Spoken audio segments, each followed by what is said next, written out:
Hi, I'm Terry Brock with TerryBrock.com. Speaking is one of the most effective ways to promote your career, to market, and to really present yourself. But you've got to do it in an effective way, and you want to stand out as an exceptional speaker. To do that, you are in for a treat when you find out about a new book that's on the market today that you can access. And I've got the two authors of that book joining us right now. Joining us from London, England, we have Alan Stevens, who is an author there. He is a former journalist, also a professional speaker, former president of the United Kingdom Professional Speaking Association.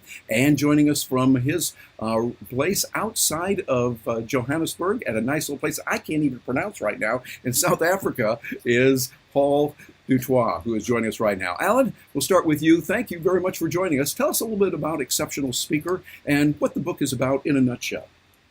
Well, in a nutshell, Terry, it's just about everything you would need to know about raising your game if you're a speaker of any sort, not just a professional speaker, but a speaker for a company or a speaker for your own individual needs. So what we've done, we've compiled a whole bunch of chapters, 21 chapters, which cover every aspect of speaking. Anyone who's interested in getting better at speaking, being a more efficient and effective speaker, this is the book for them. Excellent. Very good. Well, Paul, let me shift over to you there in South Africa and find out some of the things that you find that stand out in your mind as the best of the best in the book. I know the whole book. I've read it myself. Very good, packed with a lot of good information. But what do you think would be particularly outstanding for someone who's getting started with speaking, how they would benefit from the book? Yeah, Terry, we've covered a number of areas, but there's one little favorite area of mine that I was particularly interested in, and that was the storytelling. Yes. How good speakers are able to make their talk come alive by telling stories. And this is one of the great strengths that Alan brought to the book with his media tips that he used to put out in his presentation tips that got us to put the book together. And really how one can make words come alive in people's minds by creating images and creating something that people can hang on to. So the storytelling area to me was certainly one of my favorites. Yes, it is very good. And so, Alan, we're going to go back over to you there in London. Tell us a little bit about, I know we can't go in depth with all of it, but some of the real nuggets on someone should know when they're telling a story, trying to craft that and trying to present that. Well, the important thing about telling a story is that it needs to have a point. It's not just a story for storytelling's sake. So you need to tell a story, you need to make a point, and then you need to give the audience a practical example of how that can apply to them and their business or their own affairs. So that kind of three-point thing, story, point, example, it's a classic technique that speakers use in order to show people something, and as Paul says, create the pictures in their own head, but then have them create their own pictures in their own world, which make it mean something to them and make it memorable. Yeah, very good. Paul, anything you would want to add to that with what you're doing and the kind of work that you've seen that storytelling helps us to do effectively? Paul, what would you add to that? I think the image that it creates in people's minds is, the image that it creates in people's minds is vitally important. You know, we buy newspapers because we want to hear the stories. We switch on the radio at news time because we want to hear the stories. And a speaker that can bring that element into their speeches usually captures the imagination of the audience very quickly and manages to maintain it. Yeah, I love the way that you describe that. And so throughout the book, I found it as a real comprehensive guide for someone who's getting started and particularly for those that are seasoned speakers. There's a lot of details of, oh yeah, we need to do that. We need to remember this and work with it. Matter of fact, one of the things I want to kind of zero in here on is in Chapter 3, you both do an exceptionally good job, I think, on preparation and what it's like to prepare, what we need to know about when we're preparing. Alan, I'm going to shift over to you. Tell us some of the things that you highlight there and what stands out in your mind on preparation that a speaker needs to know about, whether they're just getting started or they're a seasoned professional. What would you recommend? Well, when I'm talking to people about preparing speeches, I always talk to them about two things. One thing is the audience and the other is the message. So I always suggest to people that whenever you're preparing any form of speech or presentation, you have two things in mind, and that is, what do the audience want to know? What will they appreciate? What will they understand?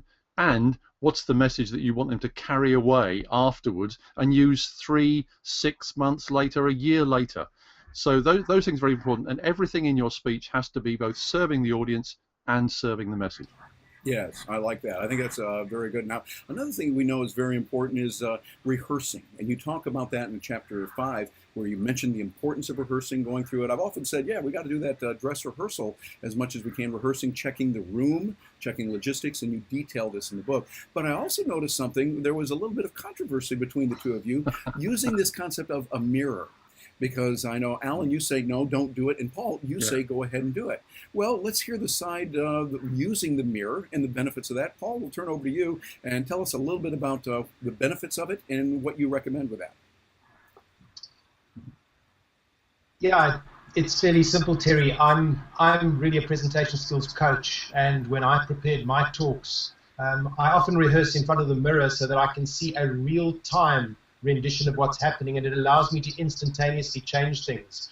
So I've always been an advocate of it, and I think where Alan and I had differing views, and in fact we discussed it in a very amicable way.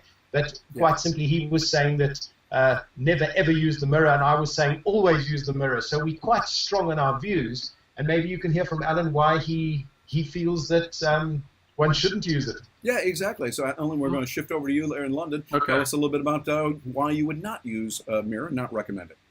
Oh, my preference is not to use a mirror because I feel that it's important that you're delivering to somebody and yourself. All right, you're a somebody yourself, but you need to deliver to somebody else. Somebody else has to appreciate what they're hearing. They have to give you an interpretation of what's going on. A mirror doesn't interpret; it merely reflects. You want someone to be reflective rather than reflecting.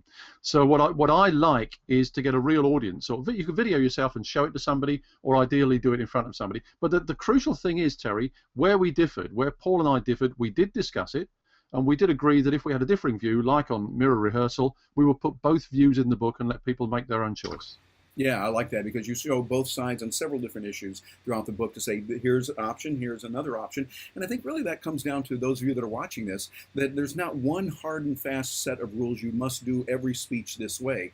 Rather, what you'll see in the book is there are different ways, and here are some options that you want to consider. So again, the book is a huge resource for you as you get moving with that and moving forward. Now, another thing we've got to approach, really important. A lot of people say the biggest concern in speaking is fear. Now, I did a quick search on the word fear throughout the entire book, and it is cited many, many times on how to do it, and you even have a full chapter on it. So in dealing with fear, you really talk about a lot of things in there, but I want to have each of you give us a nugget, some morsel that that person who's getting ready to speak and are really fearful, wondering what to do, what they can do about that before, during the presentation, etc., and what they recommend. Paul, we'll start with you. How do you recommend people deal with this very big subject of fear? Terry, we believe very strongly that you need to get yourself in the right frame of mind even before you start embarking on your preparation, because the brain then facilitates everything that you tell it to do. And if you've got a negative frame of mind to start off with, you're immediately putting yourself under pressure. It's a little bit like an athlete shooting themselves in the foot before they start a race. So if you can get your frame of mind right, you're going to tend to find that automatically things start falling into place. And I think what's most important as well is that, and this really ties very much into fear, is that speakers concentrate so heavily on the content of what they're going to deliver. And if they just took some of their preparation time and focused on the way they're delivering it and actually go through their content a few times and have some kind of feedback as to how they're delivering it, you tend to find that when they do get up on the stage, they've relaxed themselves and they don't have this fear creeping in to the same extent. Fear's a good thing. We know that. But one needs to get that fear under control. Yes, I think it's a very good point, and I just put an exclamation mark behind what you just said. Matter of fact, from my own experience, I recently had a presentation where I was talking about technology, marketing, social media, those type of things, but it was with an audience that was quite different than others that I normally present to.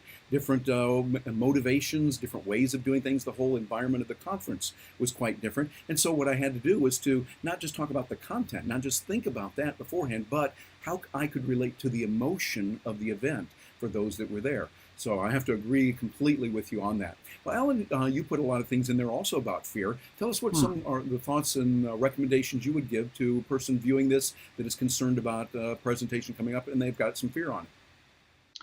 Well, you're quite right, Terry. Fear is a major concern for people about to make a speech. Fear is really caused by the people considering possible outcomes of their speech, and they consider a number of possible negative outcomes, and they think the positive outcome is unlikely. So the frame of mind to get into is to think about all the possible negative outcomes and how to overcome them. Most of them are overcome by preparation and experience. And once you can, in your mind, minimize the negative outcomes and maximize the positive outcomes, your imagination will help you overcome the fear. But as Paul correctly says, you need to have that kind of performance anxiety adrenaline going on, because it will help you be a better speaker. You just need to channel it correctly. Yes, I like that. I think it's to realize it's going to be there, channel it correctly, and you both really emphasize the importance of preparation. And I find that the more preparation you do, the less fear that you have. Just seems to be there on that, and most of the fear does come when we have a lack of preparation. But speaking of that preparation, a big topic right now in today's world is doing presentations that are noticeably shorter than before. As a professional speaker, I think we can all relate to, it's much easier to deliver an hour and a half or 2 hour speech than it is to do one that's only 20 minutes, or specifically TED style. With TED, those kind of presentations that have to be 18 minutes strictly timed, and no, you don't use the excuse, I ran out of time. Because if my calculations are correct, no one really runs out of time. I've noticed the clock doesn't speed up real fast when someone's speaking, or slow down. It seems to go at the same pace all the time.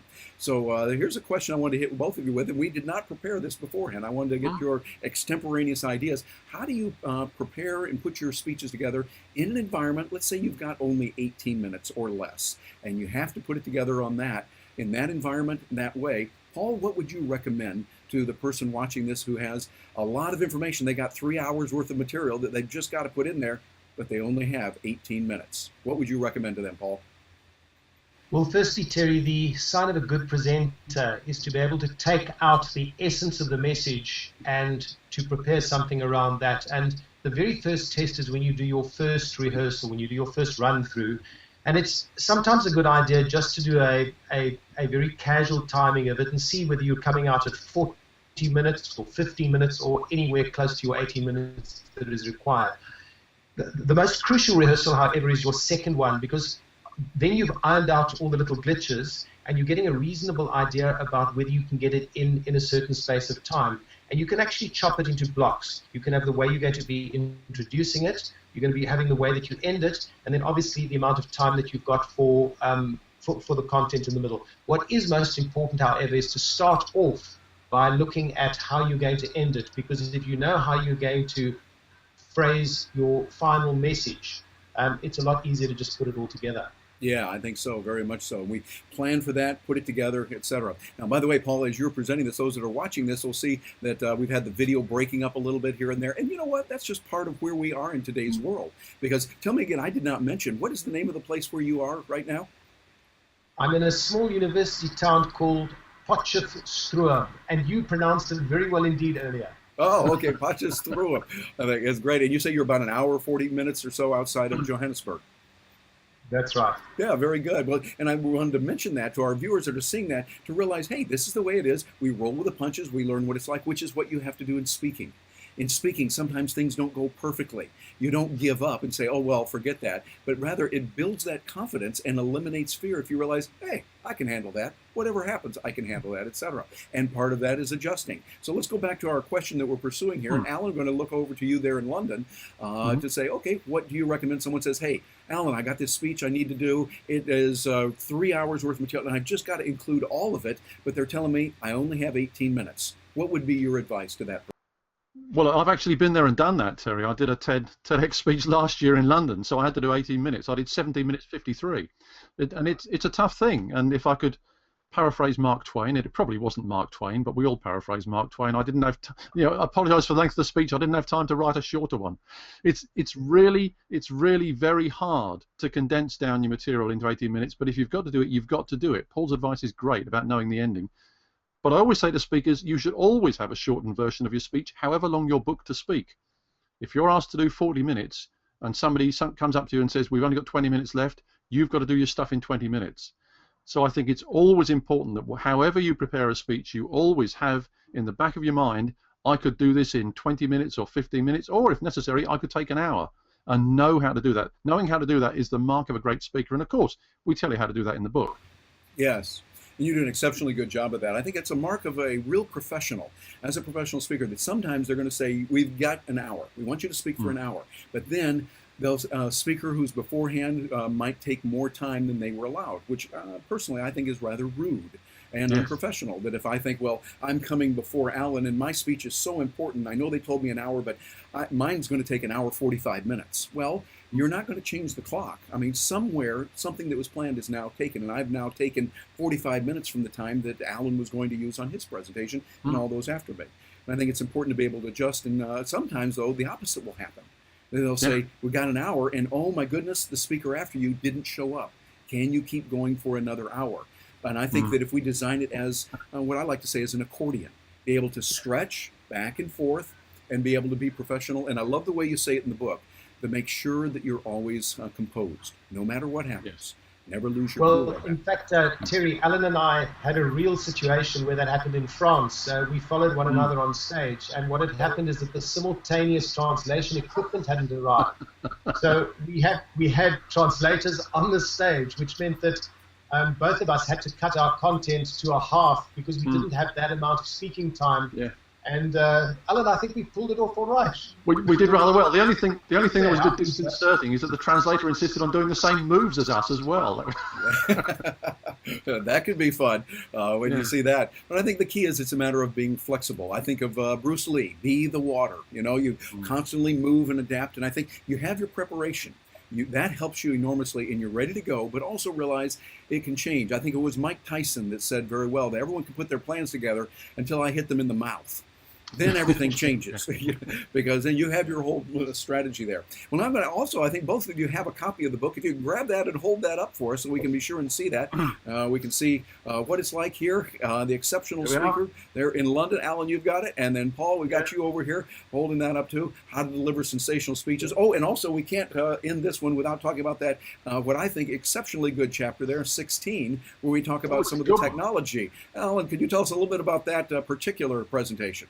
Well, what we decided when we talked about technology, we wanted the world's expert on technology with regard to speaking. So we got this guy called, what was his name, Paul? Terry Brock. We couldn't find him, so we got Terry instead. And he was kind enough to write a brilliant chapter on technology for us, which is it's one of the highlights of the book. In fact, it's one of the highlights of my life to have read a chapter like that in a book that's got my name on the cover. Yes, indeed. Well, I want you to know I was really honored that you asked me, and we talk about technology and the role that it plays, and it is an important role more and more, and I think it's important to know how to use that and how not to use it as well.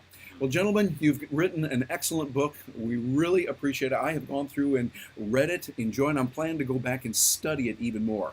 I think as a professional speaker myself, there's a lot of areas that I can use that I need to be reminded of. There's lots of things we go back to the basics. I think that what we have to do is take the old Vince Lombardi approach, the football coach here in America, when he would take the football and at the beginning of the season would say, gentlemen, this is a football. And he would show that, and people would get started again, even these seasoned players. Of course, one in the back raised his hand quickly and said, Coach, you're going a little fast there. Can you slow down? So I think that sometimes we have to go back to those basics, but also you go beyond that. I would say for those that are watching this that are seasoned professionals, you will enjoy some of the advanced material that's there. Ways to handle things like hecklers, ways to handle putting your stories together with a professional emphasis on that. And so this is a book that I would highly recommend. Any final closing words that you have? Paul, I'm going to start with you. Anything in closing you would say to the person watching this that is thinking about getting into speaking, they've got a speech to give, and they want to know how to do it in the right way? Yeah, I think one of the messages that I'd really like to get across is that technology is wonderful and it's becoming very sophisticated. But we're finding more and more that audiences are hiring us to get a message across, and they want to see us. They don't want to see a total reliance on the technology. So my main message is you are the message, and make sure that you know what the message is that you're trying to get across. Very good points. Alan, any further points you would want to add to that person who's got a speech to give, they're concerned about it, they're fearful, or a seasoned professional who's looking for something very advanced? Well, I'd say in all cases, Terry, there's nothing more powerful than wise words, well crafted and well delivered. And that's what we're all trying to achieve. And I think if we've made a contribution that will help people to do that, then that's as much as we can hope to do, and that's what we tried to do in this book. Well, you've done an exceptionally good job on that, and Exceptional Speaker is the name of the book, available where fine books are sold. And coming to an internet near you, find it there, and you will enjoy it. Gentlemen, thank you very much for joining us. I'm Terry Brock, and thank you for joining us for this interview.